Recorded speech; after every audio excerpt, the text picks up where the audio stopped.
ఆ వాయిస్ చాలా ఫీబుల్గా ఉండేది. ఎందుచేతంటే నాటకాల్లో మగవేషాలు ఎప్పుడు వేయలేదు.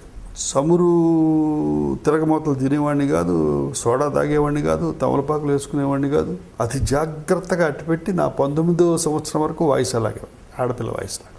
అంచేత లక్ష్మణుడు అన్నయ్య, సత్యకీర్తి హరిశ్చంద్రుడు మన వంశం వాడే కాడ అని డైలాగ్ నేను చెప్పాలనుకోండి, నేను సోదరా సత్యకీర్తి హరిశ్చంద్రుడు మన వంశం అనేవాడు. నేను నా వాయిస్ అట్లా ఉండేది. అందరూ నవ్వుతుండేవారు. చాలా ఇబ్బందిగా ఉండేది. అందుకనే ప్రబల సత్యనారాయణ గారని, గాలిపే చంద్రశేఖర గారని అక్కడ ఉండి, నాయన ఖర్జ్ అని ఉంటుంది హిందీలో వాయిస్ కల్చరు, అది పాడేవాళ్ళకే కాదు యాక్ట్ చేసేవాళ్ళకి కూడా అవసరం అని. ఏం చేయాలి అంటే గోచి మాత్రం పెట్టుకొని రాత్రి తెల్లవారులు ఒక చన్నీటి కుండలో ఇసుక మీద కుండ పెట్టి ఆ కుండలో నీళ్లు పోసి, ఐసులు గీసులు అప్పటికి ఇంకా రాలేదులండి, నేను చెప్పేది 44 సంగతి, అది కావులించుకుని